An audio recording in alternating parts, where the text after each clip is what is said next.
इस वक्त सामने स्क्रीन पर जो फोटोज आप देख रहे हैं ये कालरा और डैनी की है। 6 डायमेंशन के निवासी रा के द्वारा जो हमारी इस दुनिया के बारे में, ये दुनिया किस तरीके से ये 3rd डायमेंशन है इससे निकलेगी, 4th डायमेंशन में जाएगी, कैसे हम उस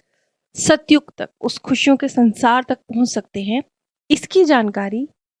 सूर्य प्लेनेट के निवासी 6 डायमेंशन के निवासी रा के द्वारा कालरा के माध्यम से हमें दी गई हैं।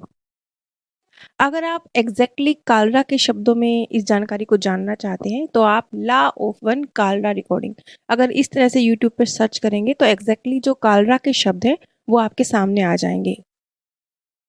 अब जब ये सेशंस चल रहे थे, जो रा हैं उनके माध्यम से जब जानकारी कालरा के द्वारा हमें मिल रही थी, तो बीच में ये चीज़ भी आई कि कालरा को उनके एक दोस्त के द्वारा LSD दी गई। ये एक तरह की ड्रग होती है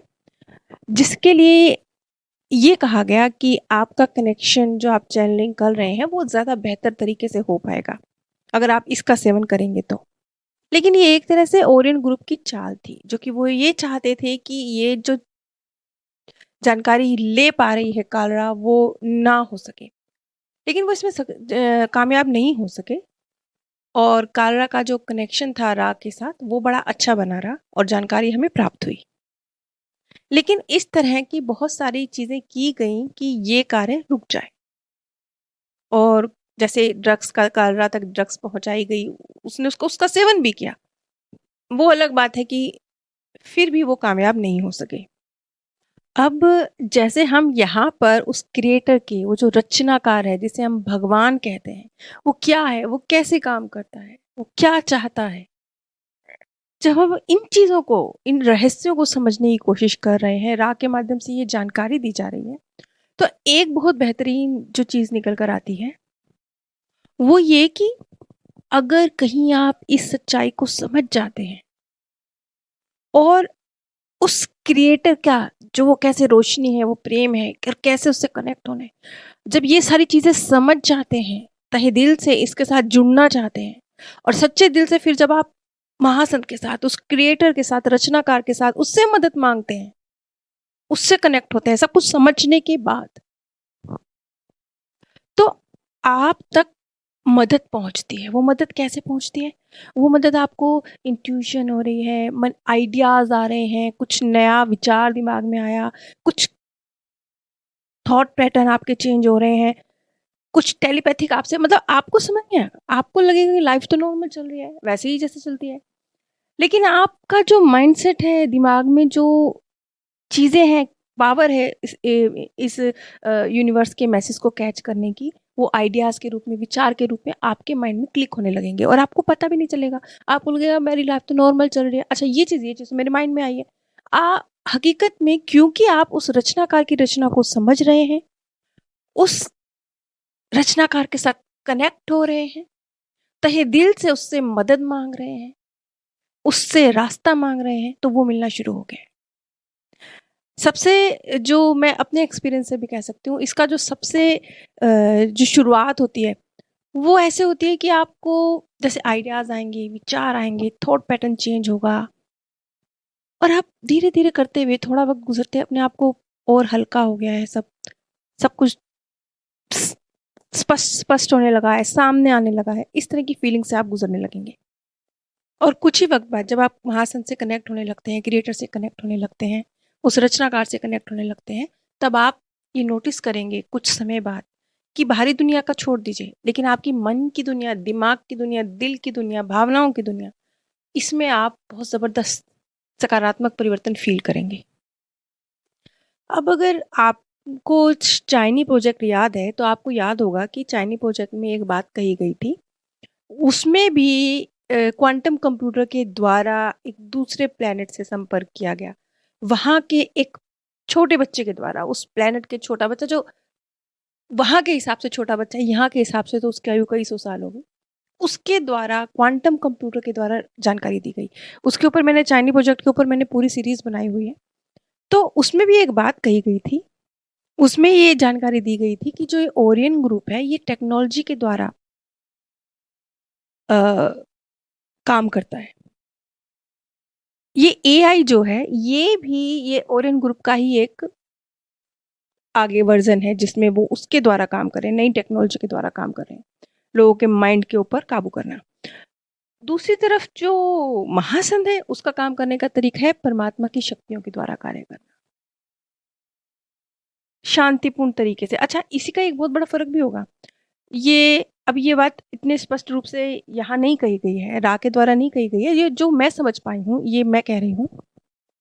इसका व्यक्तिगत तौर पर मैं मानती हूँ कि इसका एक उदाहरण ये है कि जो ओरियन ग्रुप के साथ जहाँ से पावर आ रही होगी ना,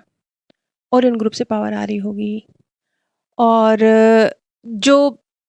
वो टेक्नोलॉजी के माध्यम से आपके ऊपर कंट्रोल कर रहे होंगे,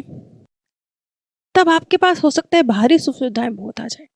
बाहरी पावर्स बहुत आ जाए, पैसा आ जाए, जो सामाजिक दृष्टि से जो भौतिक चीज़ें होती हैं वो आपको हासिल हो जाए।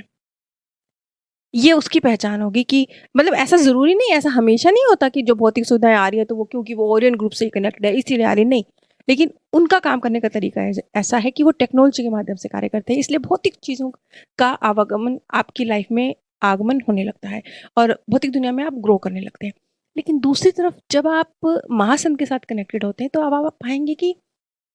क्योंकि वो ईश्वर की ताकत से काम कर रहे हैं। अब ऐसा नहीं है कि उनके पास भौतिक सुख-सुविधाएँ नहीं होती, या जिसके पास होती हैं तो वो महासन से कनेक्टेड नहीं है, रचनाकार से कनेक्टेड नहीं है। लेकिन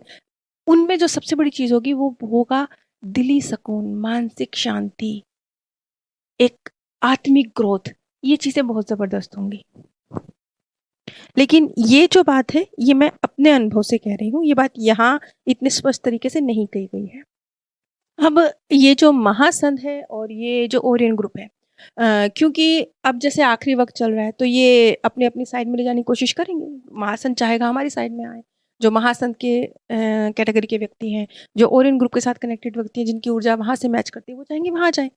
तो ऐसी स्थिति में एक युद्ध का सा माहौल है ना, और आगे अभी और बनेगा। तो ये जो युद्ध का सा माहौल है ये कैसे काम करेगा, मतलब ये और भी बड़े स्केल पर होगा आगे। क्यों? क्योंकि अब ये डायमेंशन जो थर्ड डायमेंशन है इसके खत्म होने का वक्त करीब आता जा रहा है ना, तो ये युद्ध बढ़ेगा, और जब ये युद्ध बढ़ेगा महासंघ और ओरियन के बीच में, तब बहुत तेजी से लोग डिवाइड होने लगेंगे जो जिस कैटेगरी का है। और ये कोई ऐसा युद्ध नहीं है कि तलवारें लेके खड़े हुए, ये भावनाओं का युद्ध है, विचारों का युद्ध है, माइंडसेट का युद्ध है।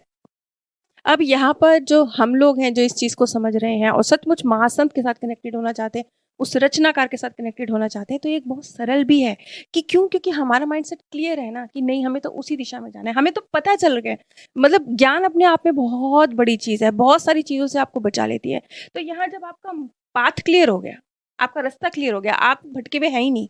तो आप जब एक पावरफुल तरीके से मन में भाव क्रिएट करें, नहीं हमने उस रचनाकार के साथ कनेक्ट होना है और कहीं नहीं, उस क्रिएटर के साथ कनेक्ट होना है, हम उसके साथ में जाने वाले हैं। जैसे ही ये पावरफुल सच्चा थॉट आप क्रिएट करते हैं, कनेक्ट होते हैं, कोशिश करते हैं, तो आप ऑटोमेटिकली महासंत के साथ कनेक्ट हो जाते हैं, ऑटोमेटिकली होगा ये। अब यहाँ पर देख लीजिए कि जब ये ज्ञान निकल के आ रहा था ना कालरा के माध्यम से, उस वक्त ओरियन ग्रुप चाहता था कि ये ज्ञान निकल के ना आए। क्यों? क्योंकि इस ज्ञान को पाने वाले क्रिएटर के साथ कनेक्ट हो जाएंगे, ओरियन ग्रुप के साथ कनेक्ट नहीं होंगे, इसलिए वो चाहता था कि ऐसा ना हो। इसी चीज को हम अगली वीडियो में और डिटेल में समझेंगे। आप सभी पर परमात्म सौंदर्य, प्रेम और आनंद सदैव बरसता रहे।